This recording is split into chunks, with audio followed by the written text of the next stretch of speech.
അവന് നീ ഫോൺ കൊടുത്തെന്നുള്ള കാര്യം ഉറപ്പാണല്ലോ? സത്യമായിട്ട് കൊടുത്തു സാർ. അവൻ വിളിക്കും. അവൻ ആ സെൽഫോൺ ഉപയോഗിച്ചില്ലെങ്കിൽ ആ ബിച്ചുവിനെ കിട്ടുന്ന കാര്യം പ്രയാസമാ.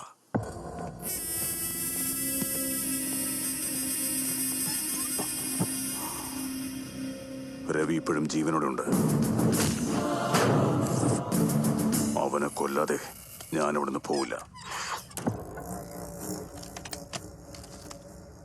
അവന് ജീവിതത്തോട് വിരക്തി തോന്നി ആത്മഹത്യ ചെയ്യുകയോ മറ്റോ അല്ലാതെ നിനക്കൊന്നും ചെയ്യാൻ പറ്റില്ല. 20 ആള് വേണം, കയറാൻ വാൻ വേണം, കയറ്റാൻ ക്രെയിൻ വേണം. ഇതിനെല്ലാം ലക്ഷങ്ങളാണ് ഞാൻ മുടക്കിയത്. നീ ആവശ്യപ്പെട്ടതെല്ലാം ഞാൻ തന്നില്ലേ? ആ പാസ്പോർട്ടിനും വിസയ്ക്കും വേണ്ടിയും കുറെ പൈസ ഞാൻ ഇറക്കി. ഈ പ്രോസസ്സിൽ ആ സത്താർ മരിച്ചപ്പോ അവന്റെ ഫാമിലിക്ക് എത്രയാ കോമ്പൻസേഷൻ കൊടുത്തത് നിനക്കറിയാവോ? അതുമല്ല, എയർപോർട്ടിൽ പോയിട്ട് പ്ലെയിൻ കയറാനും പറ്റിയില്ല. നിനക്ക് വേണ്ടി ഇതുവരെ എനിക്ക് 1.5 കോടി രൂപയോളം ചെലവായി. ദാ ഈ കോഫി കൂടി അങ്ങോട്ട് വാങ്ങിക്ക്, നിനക്കുള്ള ബോണസ്. കുടിച്ചോ?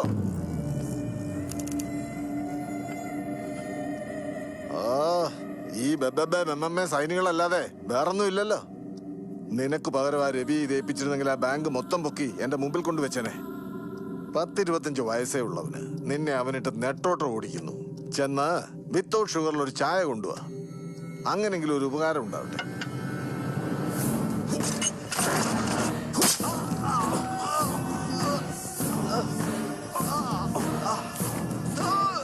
ഭാര്യ അടുത്തുള്ളപ്പോ ഭർത്താവ് വേറെ സ്ത്രീകളുടെ കൂടെ പോയാ അവരെത്രമാത്രം വിഷമിക്കുന്നറിയോ?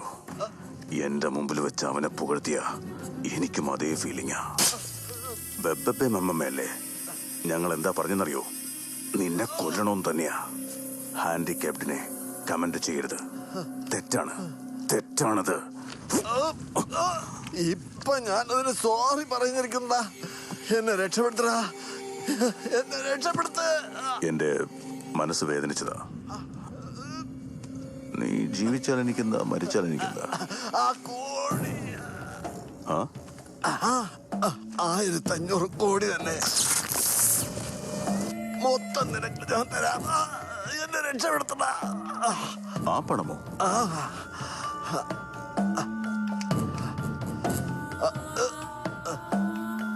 പിന്നെ എന്റെ കൺമുന്നിൽ വെച്ച് കത്തിപ്പോയതോ? കത്തിയില്ല, ഹാർബറേ കത്തിയുള്ളൂ. പണം ഞാൻ മുമ്പേ മാറ്റിയിരുന്നു.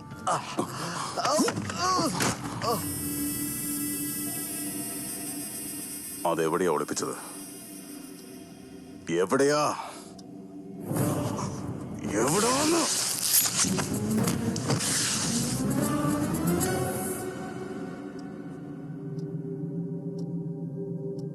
ഇവനിനി പറയില്ല ബിച്ചു. ഒരു കോൾ.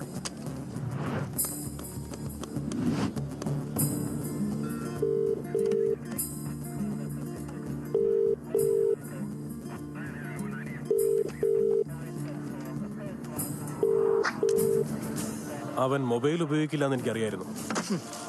അതുകൊണ്ട് അവന് ട്രാൻസ്മിറ്റർ വെച്ചത്.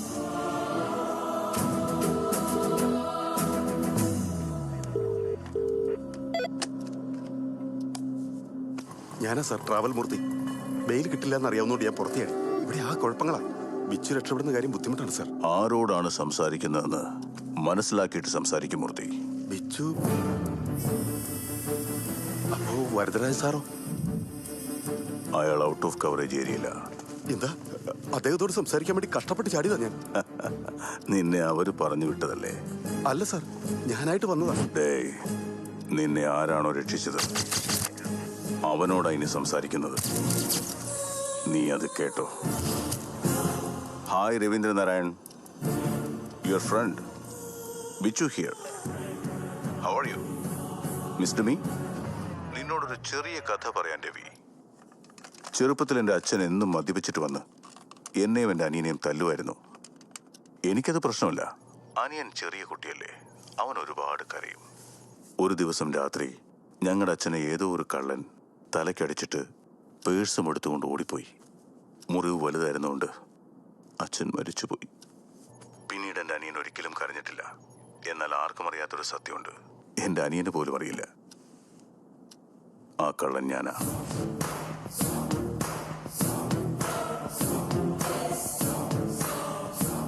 അവനെ അടിച്ചതിനാ ഞാൻ എൻ്റെ അച്ഛനെ കൊന്നത്. നീ അവനെ കൊന്നു.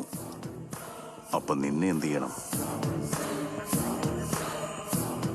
അത് നിന്റെ ഇമാജിനേഷനിലേക്ക് ഞാൻ വിട്ടിരിക്കുക. വാങ്കിൽ ഒരു ചായ കുടിക്കാം. ബോധമുണ്ടോടാ നിനക്ക്? അവൻ നിനക്ക് വാണിംഗ് തന്നിട്ട് പോലും ഭയം തോന്നില്ലേ നിനക്ക്? ഭയപ്പെടുന്നവന്റെ പേര് ഭീരുവെന്നാണ്. ഭയപ്പെടാത്തവന്റെയോ വീരനെന്നും. അതല്ലടാ. ആഗ്രഹം ക്യാൻസർ രോഗത്തെ പോലും അതിജീവിക്കും. ഭയം അൾസർ രോഗിയെ പോലും കൊന്നുകളയും.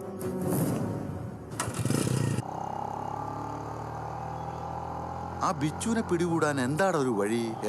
കത്തിക്ക് ഫീലിങ്സ് ഉണ്ടാവില്ലെങ്കിൽ മൂർച്ചയാ. ഞാൻ തന്നെ അവനെ കൊന്നിരിക്കും. അവൻ പറയുന്നു, ഞാൻ പറയുന്നില്ല. അതാണ് വ്യത്യാസം. അങ്കിൾ, മാധു അല്ലേ അത്? നിന്റെ ഡയലോഗ് ആയിട്ട് എന്റെ കണ്ണിൽ ഇട്ട് കയറിയിരിക്കുക. ഒന്നും കാണാൻ പറ്റുന്നില്ല. അങ്കിൾ, അവളെ അങ്ങനെ ഞാൻ വിടാൻ ഉദ്ദേശിക്കുന്നില്ല. ഇന്ന് ഞാനൊരു തീരുമാനം എടുത്തിരിക്കും. ഏയ് മാധു, ഏയ് മാധു, മാധു, ഏയ് എന്നെ വെറുതെ ഇറിറ്റേറ്റ് ചെയ്യല്ലേ. എന്നെ നിനക്ക് അറിയില്ല. കറക്റ്റ്. നിന്നെ കുറിച്ച് എനിക്കറിയില്ല. നിന്റെ സ്നേഹം സത്യമാണോന്ന് അറിയില്ല. നിന്റെ പേര് സത്യമാണോന്ന് അറിയില്ല. What are you talking Madhu? You know something. Who are you? എന്റെ ഡീറ്റെയിൽസ് വേണോ അല്ലേ? എന്റെ പേര് രവി, എന്റെ അച്ഛന്റെ പേര് നാരായണമൂർത്തി, എന്റെ അമ്മയുടെ പേര് കമലാക്ഷി അമ്മ, എന്റെ അനിയത്തി രാജി. എടാ, സേതുരാമ സാറിന്റെ വീഡിയോ ചോദിച്ചിട്ട് ആർക്കും അറിയില്ലല്ലോടാ. 3 മണിക്കൂറായി കിടന്ന് കറങ്ങുക. അച്ഛൻ, ഞാൻ ഇതെന്റെ അച്ഛൻ, എന്റെ അമ്മ, അനിയത്തി. എന്തൊരു ടൈമിംഗ് ആടാ നിന്റെ. തൊട്ടടുത്ത ജംഗ്ഷനിൽ നിൽക്കുമായിരുന്നോ? ഡയലോഗ് കഴിഞ്ഞതും കാറി വന്ന് ഇറങ്ങിയിരിക്കുന്നു. ഇവർ ഇന്നലെ രാത്രി നാട്ടിൽ നിന്ന് പുറപ്പെട്ടതാ. അതെ, ഇവനോ നാണോ ഇല്ലാതായി പോയി. നിങ്ങൾക്കെങ്കിലും വേണ്ടേ? ആരാടാ ഇത്? ഇങ്ങനെ ചോദിച്ചാൽ ഞാൻ അച്ഛനാണെന്ന് സമ്മതിക്കുന്നാണോ? നിങ്ങൾ തമ്മിൽ വല്ല സാദൃശ്യമുണ്ടോ? അവൻ എന്നെ പോലെയാ. ഓ, അമ്മയൊന്നും മിണ്ടാതിരിക്കാവോ? നിന്റെ അമ്മ ഭയങ്കര ഹോംലി ആണല്ലോടാ. ഇതെന്താ ഇവിടെ ഇങ്ങനെയൊക്കെ സംസാരിക്കുന്നത്? നിന്റെ ക്യാരക്ടറിന് ഡയലോഗ് ഇല്ല. മിണ്ടാതിരുന്നോ? എന്തിനാ അവളെ സമാധാനിപ്പിക്കുന്നേ? പണം വേണ്ടി വാങ്ങിയതല്ലേ? പണോ വാങ്ങില്ല. നീ എന്തൊക്കെയാ പറയുന്നത്? നോക്കുമോളെ, ഇവനൊരു പോക്രിയാണെന്ന് എനിക്കറിയാം. പക്ഷെ അച്ഛനെ അമ്മയെ മാറ്റുന്ന ഒരു ഗജപോക്രിയാണെന്ന് എനിക്ക് തോന്നുന്നില്ല. പിന്നെ ഒരു പ്രധാന കാര്യം, എന്റെ ഭാര്യ എനിക്ക് പൂർണ്ണ വിശ്വാസമാണ്. കല്യാണം കഴിഞ്ഞ് 25 വർഷത്തിന് ശേഷം നീ അതില്ലാതാക്കരുത്. നീ വിശ്വസിച്ചാലും ഇല്ലെങ്കിലും ഇതെന്റെ മകനാണ്, ഇതെന്റെ മകളും. ആരാ എന്താന്നൊക്കെ മനസ്സിലാക്കാതെ സംസാരിച്ചാ ആകെ വിഷമിക്കും. അതിന് ഇവിടെ പറഞ്ഞിട്ട് കാര്യമില്ലല്ലോ. സേതുരാമൻ സാറിന്റെ വീട് എവിടെയാ? സ്ട്രെയിറ്റ് ആയിട്ട് പോയാൽ മതി അച്ഛാ. ഞങ്ങൾ സ്ട്രെയിറ്റ് ആയിട്ട് പോയിക്കോളാം. നീ ഒന്ന് സ്ട്രെയിറ്റ് ആകും. തൃപ്തിയായി. അത് ശരിക്കും പാരന്റ്സ് ആണോ? ഒറ്റണം തന്നാണ്ടല്ലോ. എപ്പോഴും കള്ളം പറഞ്ഞിട്ട് ഒരു തവണ സത്യം പറഞ്ഞാൽ ഇങ്ങനെയൊക്കെ ഉണ്ടാവും. മധു, മധു നിക്ക്. മധു, അവിടെ നിക്ക്. അവിടെ നിക്ക്. പിടിച്ചേ. മനസ്സിലായില്ലേ? ഇതെന്തിനാ? ഇതോ, നീ അങ്ങോട്ടും ഇങ്ങോട്ടും ഓടിക്കൊണ്ടേ ഇരിക്കല്ലേ. ഒരു വെയിറ്റ് ആയിട്ടിരുന്നോട്ടെ. ഇനി ഞാൻ പറയാം. മധു, എനിക്ക് നിന്നെ ഒരുപാട് ഇഷ്ടമാ. എന്റെ പ്രാണനാ. ഞാനൊന്ന് പറയട്ടെ. നമുക്ക് വിവാഹം കഴിക്കാം. ഞാൻ നിന്നെ പൊന്നു പോലെ നോക്കാം. ഒരു മിനിറ്റ്. ഇത് കുറച്ച് റിസ്ക് ഉള്ളൊരു മാറ്ററാ. അതുകൊണ്ടൊരു സേഫ്റ്റിക്ക് ഇരുന്നോട്ടെ. ഇനി ഒരു കാര്യം കൂടി ഞാൻ പറയാം. ഇന്ന് മുതൽ ഞാൻ നമ്മുടെ ഫസ്റ്റ് നൈറ്റിന് വേണ്ടി വെയിറ്റ് ചെയ്യാം. മോള് നന്നായി കഷ്ടപ്പെട്ട് ഇതുപോലത്തെ 2 പിള്ളേരെ എനിക്ക് തരണം. ഓക്കെ? ഇന്ന് എനിക്കും കുറച്ച് തിരക്കുണ്ട്. പ്ലീസ്, ഞാൻ ഒന്ന് പോയി അവരെ മാനേജ് ചെയ്തിട്ട് വരാം. ഓക്കെ? ഹാപ്പി അല്ലേ?